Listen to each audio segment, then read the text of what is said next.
Oh, the times they are a-changing.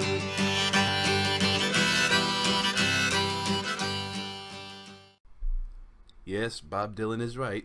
The times they are a-changin'. Hello, ladies and gentlemen. Welcome back to Spellweaver. My name is Boltor, and today I'm going to be doing a little video, a little tiny long video, about the mountain of balancing changes that we just got thrown our way today from the devs. I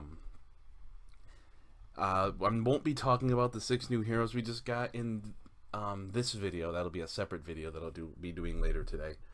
And before we get right into it, I gotta make a quick announcement. If I'll probably be doing a video later this week. I think Thursday will be the day. I definitely won't be doing one Friday because I'm going on a long weekend vacation with my family. A little last, end of the summer, hoorah, whatever. So, I fully intend to do a video Thursday. I'm not exactly sure what it's going to be, but at the moment, Thursday there will be a video up on Thursday, not Friday, because I'll be halfway to Pennsylvania on Friday. Anyway, so first things first, general balance. I'm just going to pull this up real quick. Okay, so general balance. You might notice our life totals start at 25 now. Holy crap. Now we gain that extra 5 health, so Rush has to take an extra turn or 2 to kill you. The life gain win condition, which was originally 40 life, is now 50 life.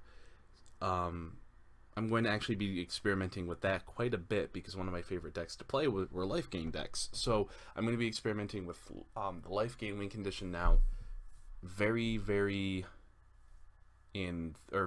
thoroughly, I should say. So we'll see how that works. Anyway, so the other one that's worth mentioning is the new legendary rule. Well, let me do this because I don't want to spoil Karthas just yet. The new legendary rule states that or now regards the controller of the cards. No player can at any time have more than 1 copy of a legendary card on his side of the field. So if you Hypnotizing Whispers a Karthas to your side of the field, if your opponent plays a Karthas and so for some reason doesn't kill your Karthas, then you both have one on each side of the board, but you can't have multiple copies on your side. So that's the kind of the skivvy of it. Oh, and it's worth mentioning, guys, that for the next week, crafting costs are reduced by half. I was able to craft 8 epic cards, and on top of the hero, each of the new heroes because of that. So absolutely take full advantage of it. I'm going to be grinding out a lot during this week because of that. But at any rate, so first off, we've got order. First off, Alexa Battle Maiden, her hero power, Rally the Peasants, was reduced by one, so it's now a 1 mana cost, which I think helps quite a bit, but because you can kind of weave the militia into your turns a lot easier. Say you're 1 turn off your curve, like you got your turn 1 Steelhost Spearman, you got your turn 2 I don't know, maybe another Steelhost Spearman, and then you just play the militia. I don't know if this is really going to make that big of a difference because militia is still a 1/1 with 1 speed, but like I said, it is a lot easier to weave into your turns and helps you take care of that, that 1 mana that's just kind of floating that you'd always feel bad about not using. You know what I mean? So next we've got the Triangelica, which is now 6 mana, up from 5. Shouldn't make that big of a deal or a difference because if I remember correctly, at least in competitive play, Triangelica was only 1% of all order wins. So probably not a huge deal, but comes down 1 turn later. I don't really see that having that much of an effect. Creatures. Dwarf Musketeer had his ability changed from pay 1 mana, he becomes ranged as combat, to he's just ranged, which made sense because he's got a gun. You don't, you're not whacking people over the head with a gun, you're shooting them from a distance, so makes a bit of sense. May seem a little more play. He is a soldier, maybe he's just straight up better than, or maybe he's just straight up better now than heavy infantry. Who knows? We will see what people do. I'm always very impressed by what people can do. Griffin Rider, he's now a knight. He's a human knight. That's not a horse he's riding, that's a griffin, but he's still a knight. Which means he interacts with no, not Night Recruiter. I got misled by the name. He interacts with Namir, the Blinding Light. And he's now at least a little more applicable in certain situations. Protective the Innocent is no longer vigilant. No longer gains 2 speed while it's your opponent's turn. They said they removed vigilance because Protector of the Innocent was the only creature with it. I would have liked them to kind of change Protector of the Innocent to have that power gain, just, gain 2 speed while it's your opponent's turn, but I can understand why they removed it. She's still a 4/4 speed 2 flyer. She's still a pretty strong body. So, Guardian of the Faithful had her ability reworked. When an attack is declared against you, if 3 or more creatures are attacking, you can sacrifice Guardian to destroy all those creatures. So, a nerf and a buff. Your opponent has to declare attack with at least 3 creatures for you to even be able to use her effect. So if they attack with nothing but 2 creatures, then you're kind of stuck. But if they attack with all their creatures, you get to destroy all those creatures. So this is a bit more of a play around and less just having to sit there and be like, well, damn it, if I attack with my 2 creatures, he's just gonna destroy them. I attack with my 1 creature that he can't block, he's just gonna destroy them. So this is very interesting. I know some people think it's still too strong, but I actually really, really like this change. I feel like it's a really good balance between what they could have done and what people were asking to do. Let's see, spells next. The big one. Well, first off, let's go guards. Summon 2 militia creatures onto the field. Allied militia creatures have 3 speed until end of turn. This is, I don't know. I mean, it's very interesting because it kind of gives your militia an ability to just completely overrun. If you play, you have a bunch of militia on board, you have a master tactician, you play this card, all of a sudden those militia are 2/2 speed 3 creatures. Suddenly they're all elf warriors and they're just running over your opponent. So this is more kind of like you play guards maybe with a war fanfares, and you're just kind of setting up for a big 1-turn kill, you know what I mean? Which I think puts some viability back into soldiers. I know that was one of the intentions that the devs had for this, was to make soldiers viable once more. So I'm really interested to see what happens there. Now the last big change is Ray of Righteousness. Destroy an enemy creature with attack 3 or more. No longer can it not hit order creatures. It can hit anything. And that makes this card ridiculously better. There is no drawback to this card now. It's a big hard removal for big creatures, and might just make order that much more splashable. You know what I mean? For control decks or even aggressive decks, because you could put this in Order Corruption soldiers and just take out their Karthas, or take out their Red Dragon, or take out their Dread Knight. You know what I mean? So moving on down the line, our next one is Corruption. First off, a card that didn't see a whole lot of play. Insatiable Ghoul now is a 3/4 as opposed to a 3/3. This is a very value creature now. 3 mana, 3/4. I mean, yeah, it's got a... This card might not be able to attack clause, but I mean, if you're playing an aggressive deck, this card is pretty much going to be able to attack every turn, and it's going to be very hard to deal with. So I'm actually extremely impressed by this move. Next, Midnight Feast. Its cost is reduced to 2, up from 3. Maybe making zombie-oriented deck a little more viable. Well, I'm curious to see what happens there. Speaking of zombies, back to creatures. Undead Necromancer is now a speed 2 as opposed to a speed 1, which is what it was. Much more of a blocker, a little more difficult to kill now. Still has the same effect and same stats except for the speed. I'm not 100% sure what this is going to do. Again, maybe we see a zombie-centered deck popping up. Or maybe he just gets put in to Order Corruption soldiers, you know, now that there's going to be a lot more zombie legionnaires running around. Speaking of zombie legionnaires, actually, notice Restless Tombs is now a legendary. So you can only have one in play on your side. There can be one on each side. And you actually have to, as I understand the way this is worded, and I believe it got bumped up.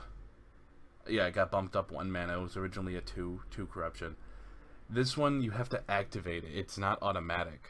So, no more feeding your opponent's Blood Witch Harpy, you know, automatically. I haven't played with the card, but based on the wording, once each your turn, that's gonna need a bit of a grammatical fix. Summon a zombie legionnaire creature onto the field. By the sound of it, it sounds like you might have to manually activate it, because it doesn't say like at the beginning of your turn, but that might simply be a grammatical error, because it says once each your turn. That doesn't make any sense. So we'll see what happens to this, but I'd probably just stay automatic at the beginning of every one of your turns, but we will see what happens there. Next, we've got Dominion. Oops. Nope, this one. Her ability now costs 2, down from 3, so it's a little easier to use and a little bit more value late game. They did everything they could to try and make all the non-viable hero powers more viable, and I'm not 100% sure if 3 mana to 2 mana is going to make that big of a difference, but who knows? The entire game seems to have had had the brakes slammed on it with additional health, pretty much all the big power cards being increased in mana cost, all the stuff that wasn't being played reduced in mana cost. We're just gonna see what happens with this deck, or with this with the game right now. Cathedral of Night had its cost increased to 3 from 2. Still the same effect, still the same cost, still the same everything. It's still a very powerful effect, and I don't see this card leaving competitive play at all. Stronghold Metropolis can now only sacrifice level 1 creatures. This is kind of a big deal, because this was the cornerstone of Wisdom Dominion control, because it was basically steal everything your opponent has, sacrifice it to draw cards, or sacrifice to draw cards, or sacrifice your Karthas to draw a card, play Reanimate, bring it back. That was also kind of the cornerstone of that Corruption Wisdom Reanimator deck. So this still sacrifices Disquisitive Spirit, it still sacrifices zombie tokens, it still sacrifices a lot of things, but it doesn't sacrifice everything. So we will see how this changes. I'm predicting it'll probably drop out of control decks, but it'll find a home in another deck. I still think it's a really good card. It's just a matter of it not being applicable in most control decks anymore. So what do we got? Next, the big one, the one that everyone was clamoring for. Cataclysm now costs 6 mana, up from 4. Wow. Okay, so it's 6 mana to wipe the board now. So the earliest you're doing this is turn 6, if you have the spark.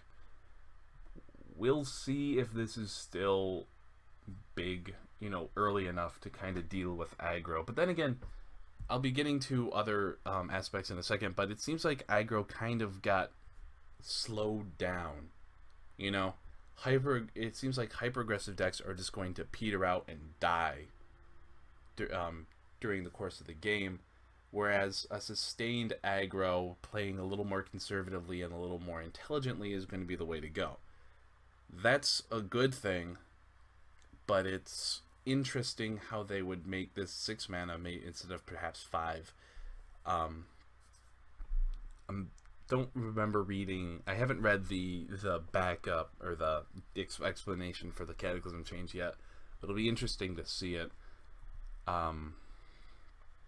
But again, up to 6 mana from 4, so it's a much more power mana investment, and it doesn't combo with Karthas anymore. How do I mean that? Well, Lord Karthas. Whenever Lord Karthas enters the field, destroy an enemy creature. Whenever Lord Karthas destroys a creature, you gain 2 life. So if he attacks and kills something when he uses his effect, when he himself is the one killing... Oops, hang on.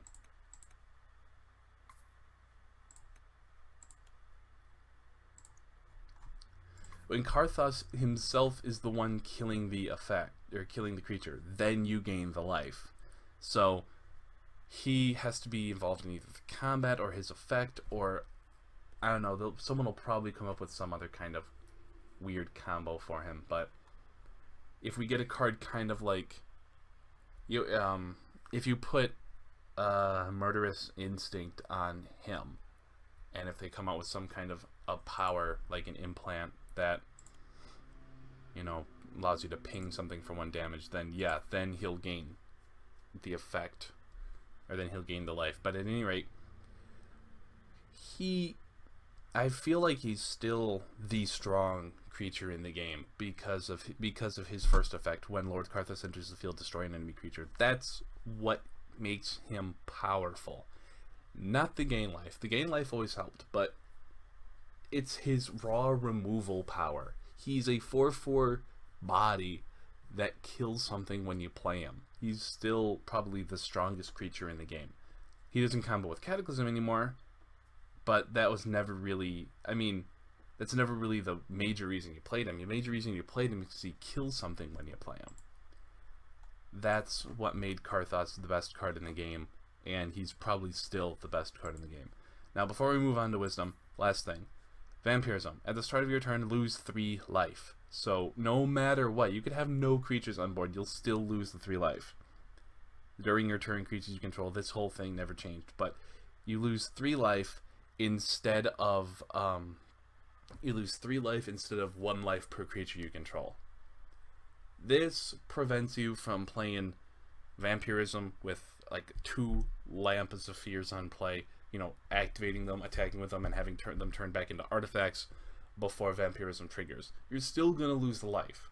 So Vampirism finds a bit more of a niche than it did before, and it's a bit more of a risk-reward sort of deal, because you could have your board wiped by a Cataclysm, and then you're still losing life. It's a lot like Burning Rage now, where it's just it's meant for you to win faster and be more aggressive.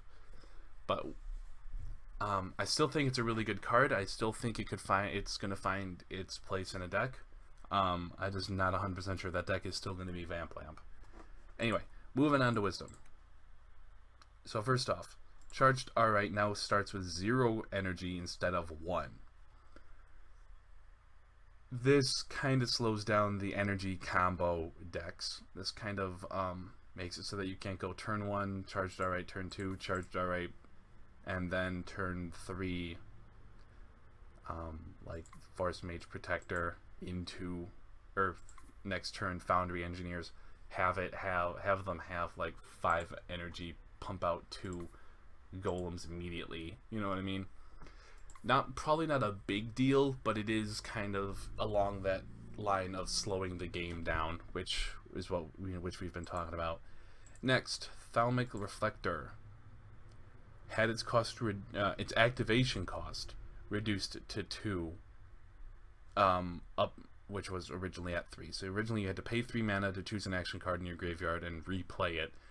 Now it's 2 mana.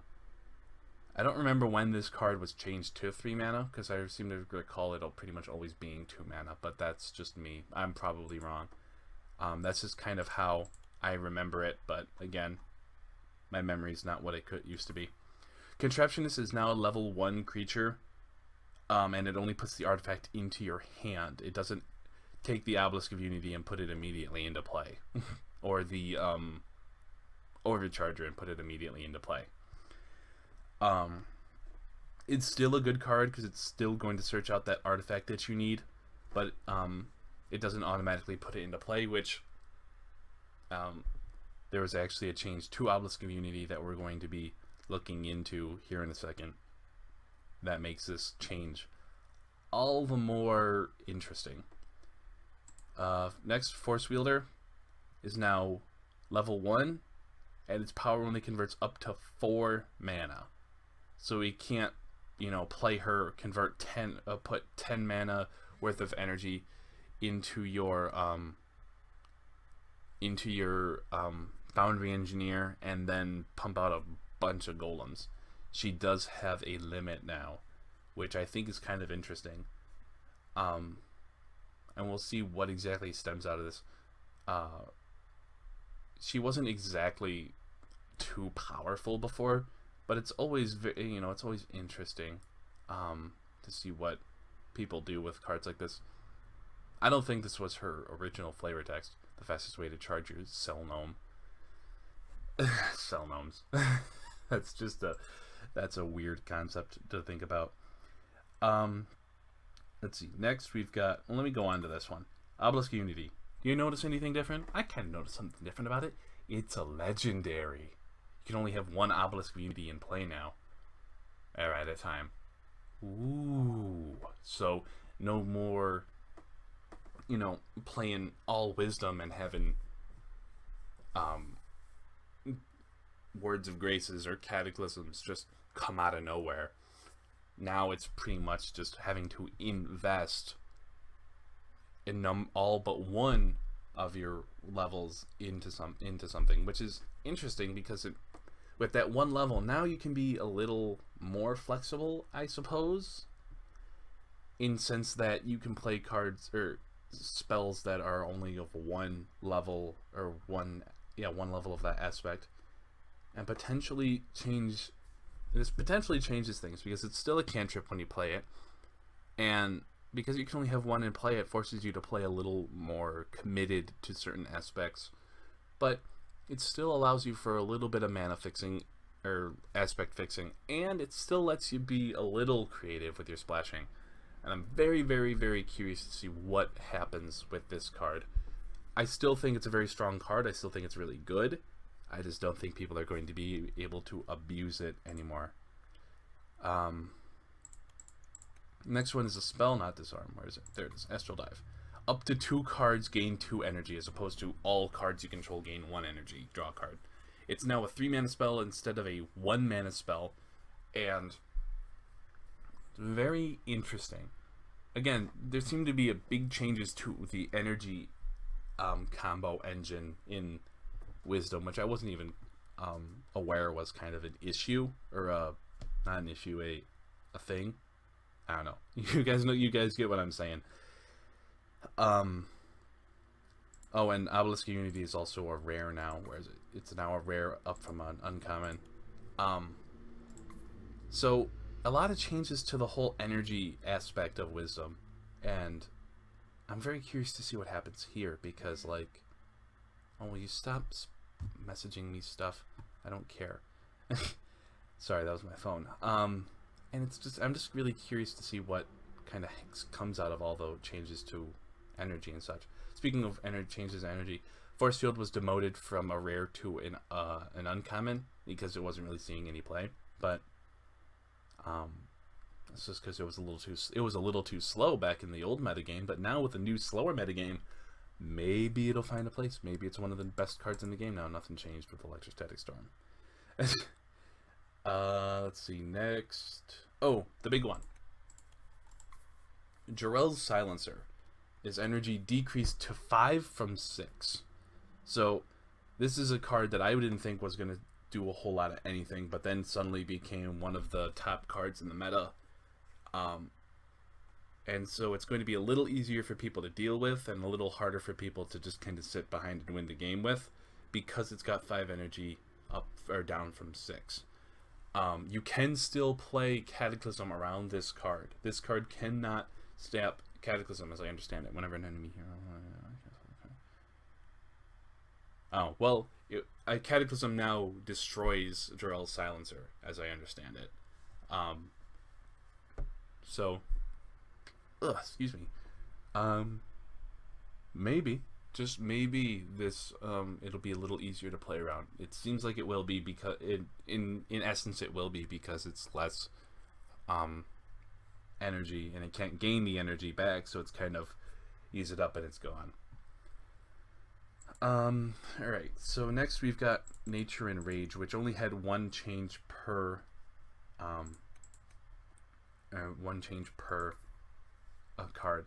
This is now 1 Rage, 1 Generic, as down from double Rage, which is a little easier to splash and a little easier to hit, though I'm not 100% sure Shamans and Totems really are viable in play. I know a lot of people will be jumping on Shamans now because the metagame is so shooken up that I think a lot of people will be trying Shaman, but we'll see what they can come up with. I still don't feel like Shaman really have that big end game oomph card, but we'll see what people come up with. There are definitely a lot of people who are much more clever than I am. And the last but not least, the last change was to Nieva the Revered. Her skill cost now costs 1, down from 2, and it still has all the same effect. Cards you cost you 1 less to play this turn at a minimum of 1. Whenever you play a creature card this turn, draw a card. So this card can combo really, really well with Summoner Druid now, a little better even, because of its reduced mana cost. Just maybe we'll see kind of like a Nature something mid-range, kind of hit the board and kind of hit the board a lot faster kind of thing. Maybe. It'll be very interesting. I still don't think there were really that many creatures in Nature that are worth investing the time and energy into putting them into play like this. I still think it's just much more viable to just play Elves and just kind of flood the board and give everything swift with basic Nieva. But again, I'm really curious to see what people do with this with this hero, and I'm really hoping that someone comes up with something really, really cool, because I like spotlighting cool decks. At any rate, guys, that's going to do it for this balancing patch. Expect a video later today about the all the 6 new heroes, and I'm going to be making sure that I discuss each and every one of those heroes. But I wanted to get the balancing changes out of the way, because it's really changing up the game, and I'm so happy that this is happening, because it feels like a brand new game. Like I'm going to be learning a whole new game, and that is cool, in my opinion. I can't wait to see what people come up with out of these decks. I can't wait to see what people do with the new heroes. I can't wait to see what kind of new archetypes come out. Maybe this is the time that mid-range starts shining again. You know what I mean? Maybe we can see an actual like highly competitive mid-range deck. Maybe we can see a highly competitive combo deck that's not one turn heal. Maybe we can see, who knows what can come out of this. And I'm so happy that this is happening. Expect a couple of archetype ideas, kind of deck ideas, that come out of each of the heroes that I'm going to be discussing later today. But anyway, guys, if you liked the video, thumbs up, comment, subscribe, the whole 9. This is kind of a big deal in the game right now, because of the fact that, like I said, times they are a-changing, and I feel like everything is a turn or two slower because of the increased life, and that's really going to make a couple of things more viable. Advanced Zash, Advanced Darius are going to actually be viable, because they'll actually have that extra turn or two for their hero power to be useful, you know what I mean? So we'll see exactly what stems out of this. You know what I mean? And more changes or more advancements in the game are coming. We're going to be getting more like UI and visual changes. We're going to be getting a new tutorial, a number of other things. So this is only the beginning of the new Spellweaver, you could call it. And I'm really excited, and I hope you are too. And that's going to do it for me, guys.